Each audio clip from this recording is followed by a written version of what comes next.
Tac, Patrick. Bonjour Dominique. Comment vas-tu? Ça va, ça va. Bon, alors je rappelle qui tu es. Tu es Patrick Fletcher, tu es le patron de la marque Pipeline. Oui, Vous travaillez avec Dicodes et vous oui, êtes basé à Munich. exactement. Tu connais bien donc le marché allemand. Je te remercie Patrick de représenter un petit peu l'Allemagne sur cette série Mondovap. On va commencer par le commencement. Est-ce que la crise sanitaire a fait beaucoup de mal à la vape en Allemagne? Oui, oui, bien sûr. Mais surtout la crise Evali avant d'Amérique, Oui, c'était encore pire pour l'Allemagne. d'accord. Pendant la crise sanitaire, les magasins spécialisés ont dû fermer ou pas? Ça dépend, en Allemagne, ça dépend du pays. En Allemagne, il y a plusieurs pays, Oui, comme la Bavière par exemple. Alors c'est différent dans chaque pays. C'est très chaotique parce que chaque pays a ses règles. Alors c'est surtout très ennuyant pour des shops qui sont à côté d'un autre pays. Ça veut dire que le magasin à 1 kilomètre, il est fermé et l'autre, il est ouvert, quoi, parce qu'il est dans un autre pays. ah oui, Alors, bon, nous, on a eu de la chance en Bavière parce qu'on a fait un procès. En Allemagne, il y a des procès qui vont très très vite, en 2 jours. ça c'est de la chance. Ouais. Et on a gagné le procès et le deuxième en plus parce que la ville Munich n'était pas d'accord Alors vous avez fait un procès contre quoi? contre ce que la Bavière a dit qu'une boutique de vape n'est pas nécessaire pour les nécessités D'accord, euh, essentiel. Oui, essentielles. Exactement, c'est ça. oui. D'accord. On a, Et vous avez gagné. on a gagné, oui. Ça veut dire en Bavière, par exemple, on a ouvert. Mais dans d'autres pays, en Allemagne, on n'a pas ouvert, on a fermé. D'accord. Alors, je rappelle quand même hein, que l'Allemagne est un pays fédéral. Vous avez 16 États. Exactement, c'est les États, les pays. En allemand, Voilà. on dit la pays, quoi. Oui, Voilà, c'est ça. c'est les Donc, États. 16 États. Donc, vous êtes à peu près 83 millions d'habitants. Combien trouve-t-on de fumeurs en Allemagne sur 83 millions d'habitants? Est-ce que l'Allemagne est un pays qui fume beaucoup ou pas? Je crois qu'on a environ 12 millions de fumeurs. D'accord. Eh ben, c'est moins que la France déjà. Vous avez une législation déjà anti-tabac qui s'est mise, si je me souviens bien, à partir de 2007-2008. Une Oui. législation anti-tabac. Et à partir de là, est-ce que vous avez eu des législations anti-vape? Bah, en fait, depuis le début, c'est toujours très, très, très anti-vape en Allemagne, beaucoup plus qu'en France. Quand je me souviens, quand on a créé Pipeline 2011, je me souviens très, très bien, j'étais assis devant la télé et la ministère de Santé disait tout le monde qui vend des cigarettes électroniques doit aller 2 ans en prison. Alors ça, c'était la première grande crise en Allemagne pour la vape, où immédiatement, plus de la moitié des boutiques ont fermé, quoi. Et nous, on n'a pas fermé, mais on n'a pas bien dormi non plus. D'accord. Mais alors, est-ce que ces lois ou ces dires là du ministre de la Santé, c'était par pur, comme on dit en France, hygiénisme ou par peur? Voilà, ils n'avaient pas vu les études. C'est vrai que depuis, il y a eu beaucoup d'études. Quel est le problème de l'Allemagne avec la vape? Bah, c'était un produit gris en 2011. Alors déjà, quand quelque chose n'est pas défendu, c'est permis, quoi. D'accord. Alors en fait, je ne sais pas pourquoi elle a dit ça, parce qu'elle a perdu un procès plus tard qui disait qu'elle n'a plus le droit de dire ça, parce que en fait, c'était faux. Mhm.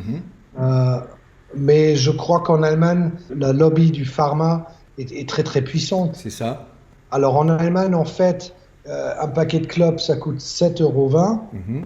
Alors il y a déjà environ 5 euros qui sont des taxes. Mhm. De ces 5 euros, il y a une grande partie, la plus grande partie, va directement au lobby pharma pour soigner les gens qui sont D'accord. malades à cause du tabac, quoi. Alors en D'accord. fait, si on calcule, on a environ entre 2 et 3 millions de vapoteurs en Allemagne. Euh, pour calculer plus facilement, disons 2 millions qui achetaient tous les jours un paquet de cigarettes, ça fait déjà 10 millions d'euros par jour. Oui. Alors, De fumeurs, hein. Donc de fumeurs, pas de non, vapoteurs. non, non, vapoteurs. Ah En- oui, donc il y a 2-3 millions de vapoteurs. D'accord. Alors, disons si ce sont 2 millions de vapoteurs, qui achetaient tous les jours un paquet de cigarettes, en fait, il manque aux fumeurs. Et c'est 10 millions d'euros qui manquent tous les jours. Et tu penses que la nouvelle loi là, sur les nouvelles taxes qui ont été votées sont dictées par un souci économique de récupérer de l'argent pour l'État? Non, déjà, la taxe, c'est pas encore à 100%, c'est pas encore décidé. Oui, la taxe, elle va venir en Allemagne, mais on espère, on sait pas, mais on espère pas comme c'est annoncé, quoi. Ah oui, alors comme c'est annoncé, tel que c'est annoncé, ça mettra d'ici quelques temps la vape plus chère que le tabac, tel que c'est annoncé. Oui et non. D'accord. Ça dépend du calcul. Bien sûr, l'industrie de la vape dit que c'est plus cher que le tabac, mais en fait, pas vraiment. Ça dépend comment on vape. Mais là, principalement, combien coûte en Allemagne un flacon de 10 millilitres? Entre 3 euros et 6 euros. D'accord. Voilà. Et la taxe, c'est à partir de l'année prochaine, 2 centimes par milligramme de nicotine. Ça veut dire dans un liquide de 12 milligrammes par millilitre, il y a 120 milligrammes de nicotine. À partir de 2024, c'est 4 centimes par milligramme de nicotine. C'est énorme. Oui, c'est beaucoup, surtout sur un liquide 18 milligrammes. Ça fait 7,20 € plus la taxe, la TVA, plus la TVA. Ça veut dire ça fait presque 10 € par fiole de 10 millilitres. Presque 10 €, on arrive au prix d'un paquet, en tout cas en France, le paquet coûte 10 €. Je ne sais pas combien coûte un paquet de cigarettes en moyenne en Allemagne? 7,20 €. Et donc on va arriver à un flacon plus cher que du tabac. Oui, c'est vrai, mais c'est pas vraiment vrai. Parce qu'un flacon avec 18 milligrammes de nicotine, je connais pas beaucoup de monde qui vape ça en un jour, quoi. Oui, mais c'est principalement dédié aux primo-arrivants. Le primo-arrivant doit avoir beaucoup de nicotine, il va pas pouvoir s'arrêter de fumer avec du 3 ou du 6. Enfin, ça paraît compliqué. C'est vrai, mais on a beaucoup de gens qui sont fumeurs et qu'on apporte à la vape.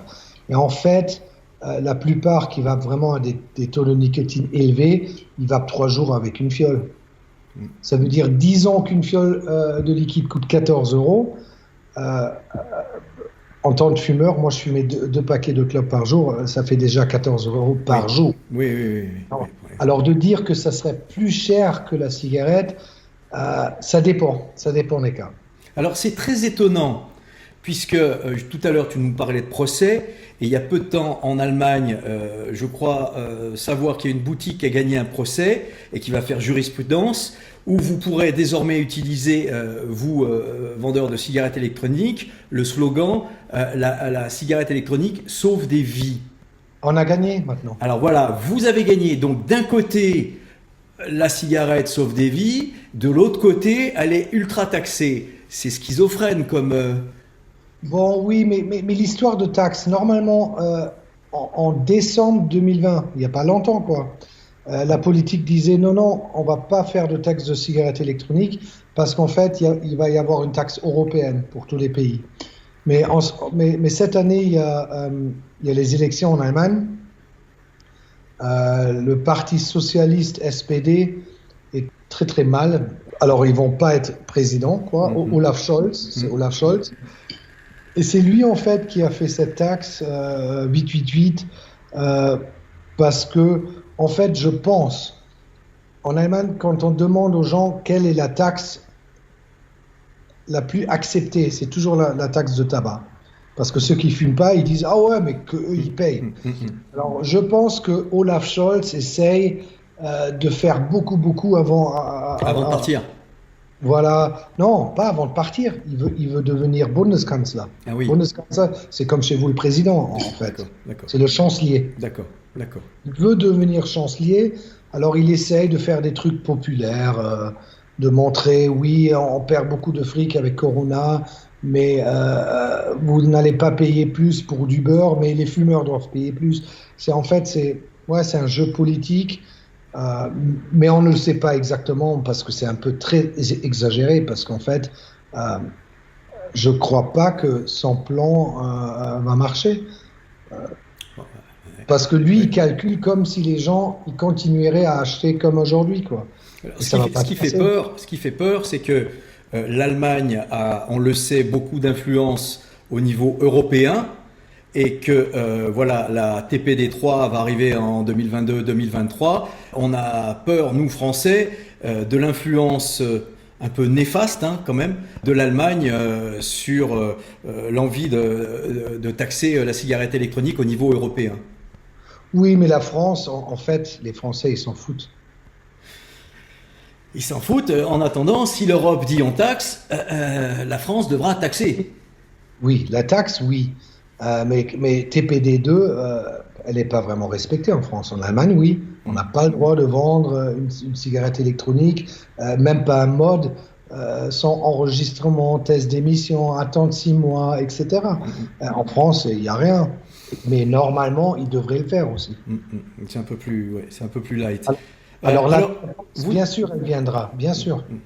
Mais je pense pas qu'elle viendra au niveau européen comme les Allemands ils aimeraient bien le faire. J'y vous, crois pas. vous avez donc 16 États, vous êtes une république fédérale, vous avez 16 États. Est-ce que chaque État a le droit de dicter des lois tabac, vape dans son propre État, indépendamment du sommet? Non, pas pour la vape. Non. Non, non. Non, non, non. Pour la vape, il y a une loi, comme la TPD2, Mhm. et c'est à tout le monde de le respecter. Et en D'accord. Allemagne, la grande différence entre l'Allemagne et la France, c'est la Abmahnung chez nous. Euh, D'accord. S'il n'y avait pas de Abmahnung, peut-être on serait comme les Français. On dit pas on s'en fout, mais on s'en fichera de la Ouais. TPD2. Mais en fait, il y a la Abmahnung. Ça veut dire si quelqu'un fait une faute, je passe un mail à mon avocat et lui, tac, il le grille en 24 heures. Ah oui.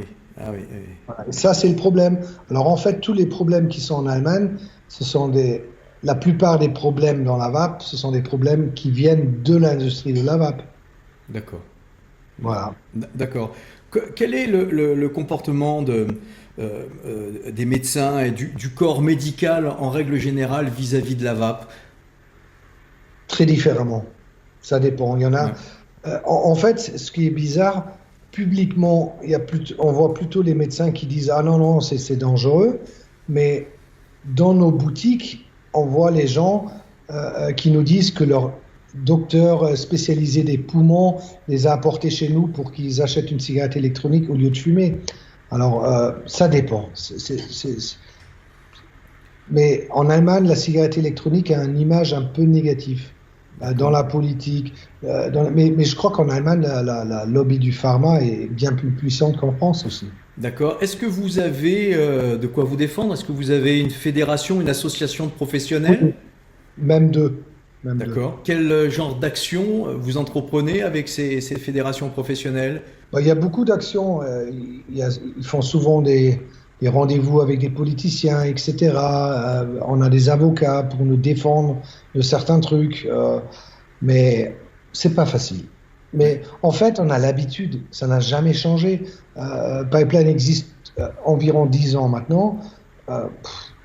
Ça a toujours été C'est pas de pire très. en pire, ça reste stable ou c'est pas. T'as pas Je ne l'impression sais pas ce que. qui est pire. Oui, la taxe, la taxe, c'est une catastrophe. Mais quand on entend à la télé que tout le monde qui vend des cigarettes électroniques va 2 ans en prison, c'est pas beaucoup mieux non plus, Ouais. quoi. Alors en fait, c'était n'importe quoi. Mais quand même, ouais, ça reste compliqué. Et moi, je suis certain que ça va toujours rester compliqué. Vous avez beaucoup de boutiques en Allemagne?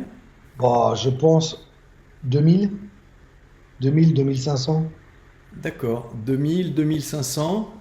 Du coup, c'est un petit peu moins qu'en France parce que vous avez 83 millions d'habitants, nous 70 millions. On a presque 3000 boutiques en France, 2500. Oui, bah, c'est déjà pas mal.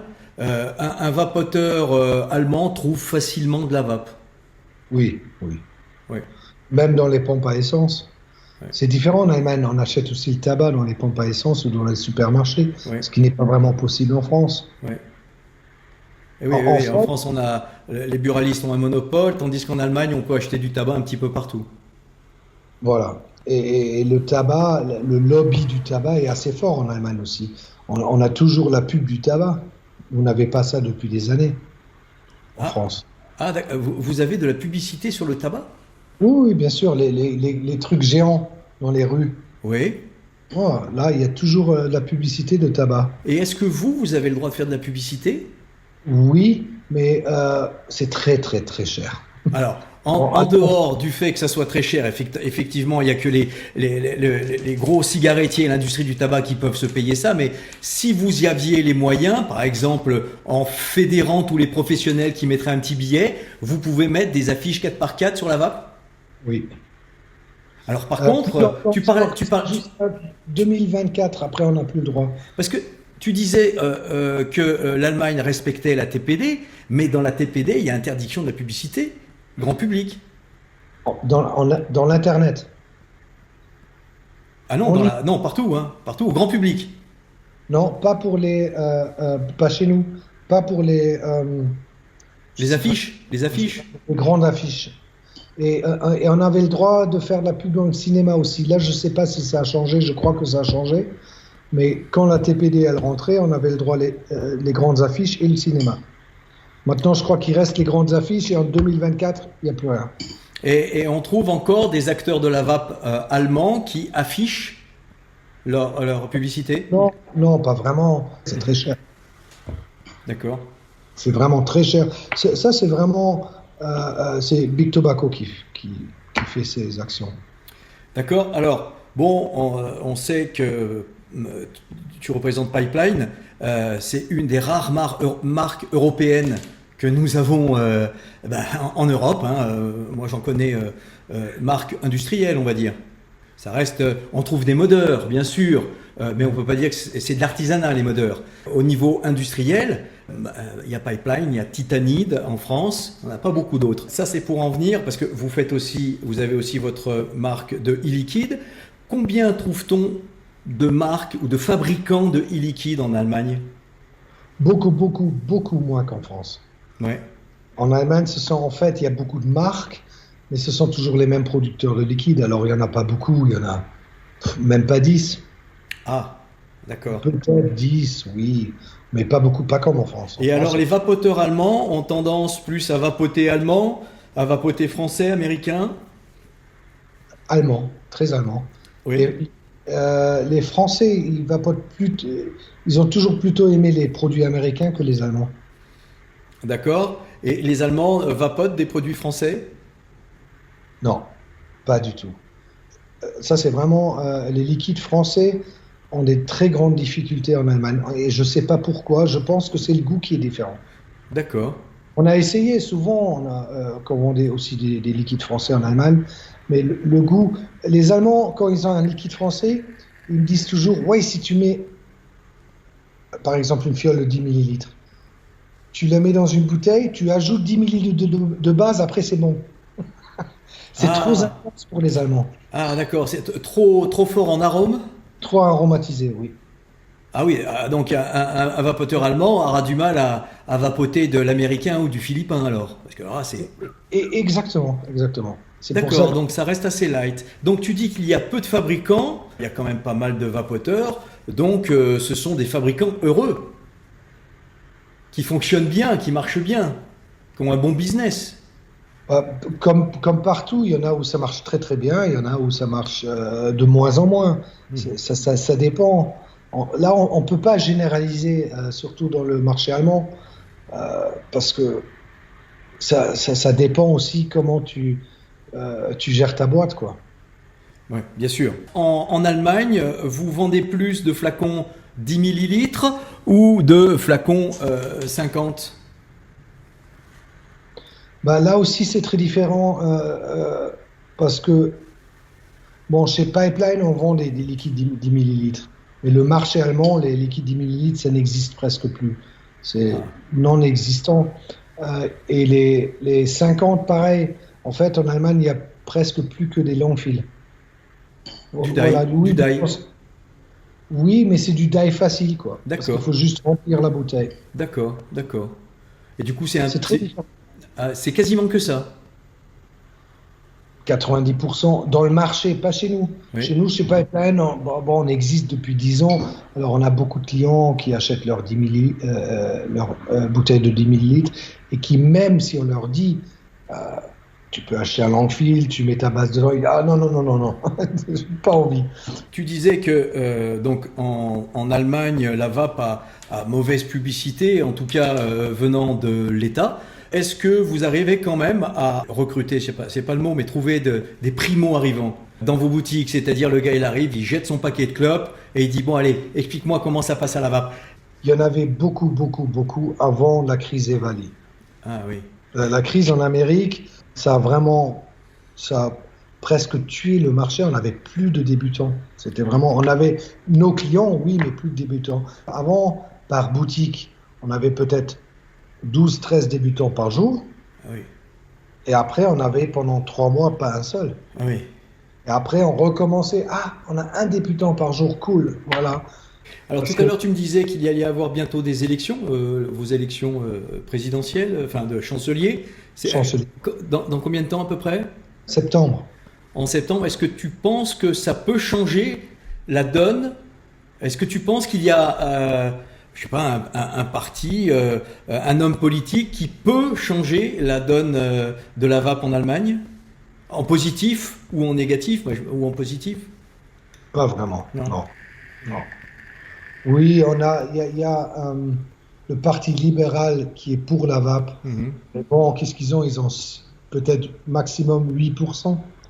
Alors en fait, les grands politiciens, ils sont contre le vape. Mais en Allemagne, ça a toujours été comme ça. Je suis moitié français, moitié allemand. Oui. Alors, je vois ce qui se passe en France, je vois ce qui se passe en Allemagne. Bah, en France, c'est beaucoup, beaucoup mieux. C'est même pas comparable. Je dis toujours qu'on a hérité d'une TPD très, très douce. Très, très, très douce. Et que malgré les ennemis qui existent donc partout, hein, comme les associations anti-tabac qui sont totalement contre la vape, les lobbies qui attaquent et qui essayent de margouler un petit peu, en France on s'en sort à peu près bien quand même par rapport à beaucoup de pays. Depuis que je fais cette série Mondo Vape, j'ai à peu près interviewé une douzaine de pays. Je remarque, et c'était aussi un peu l'objet de cette série, faire remarquer aux Français qui sont, comme tu le sais, un petit peu râleurs, leur montrer que on est quand même mieux, bien, pas mal en France que dans beaucoup de pays, même voisins, la Belgique, je ne t'en parle pas, l'Allemagne c'est difficile, l'Espagne c'est compliqué. Hollande, c'est beaucoup Et la plus. Hollande et le Danemark, voilà, donc voilà, c'est très compliqué ailleurs. En France, vraiment, il ne faut pas se plaindre. Si je dois faire un bilan sur l'état de la vape en Allemagne, c'est pas Jojo. Vous avez un État qui est plutôt contre, en tout cas qui cherche à taxer pour récupérer de l'argent, certainement. Vous avez des associations d'utilisateurs, des associations de professionnels pour vous défendre. Il y a 2-3 millions de vapoteurs, il y a 2500 boutiques. Est-ce qu'il y a une croissance des boutiques? Les boutiques ont tendance à ouvrir ou à fermer? Fermé. Ah. Evali, Corona, Ah oui. Oui, il y en a beaucoup qui ont fermé. Déjà dans la crise Evali, il y avait beaucoup, beaucoup qui ont fermé. D'accord. Pour la vape en Allemagne, un futur très incertain. Il a toujours été incertain. Toujours Ah oui, été, ah oui. toujours. Ah oui. C'est pour ça que j'ai l'habitude. Je flippe pas vraiment parce que on a l'habitude d'avoir un métier qui est Sous tension, toujours sous avec tension. une épée de Damoclès au-dessus de la tête. Voilà, c'est un peu comme Don Quichotte, quoi. Voilà. Mais je dis toujours que dans la vape, on est devenus des warriors à force de se battre, à force de recevoir des nouvelles toute la journée, dans des fake news, en pleine gueule. Et ben, on a appris à se relever tout le temps et on est toujours là. Voilà, exactement. Non, et je pense que la vape, elle va jamais mourir, même pas en Allemagne. Non, mais ça devient de plus en plus difficile parce qu'on n'a plus le droit de faire de la pub, d'en parler. Maintenant, les reviewers allemands, ils sont presque tous effacés leurs vidéos sur la vape. Ah oui. Bon merci Patrick, on a fait le tour de la vape en Allemagne. J'espère que nous aurons l'occasion de nous rencontrer quand les salons décideront de rouvrir eux aussi. Donc, en 2022. Ah non, allez, au mois de septembre, ça devrait être bon à Paris, Vape Expo, au mois de septembre. J'y crois pas, mais on sera tous vaccinés au mois de septembre. Peut-être vous, mais pas nous les Allemands. Ah, oh putain. Merci Patrick, je te dis à très bientôt. À bientôt, merci.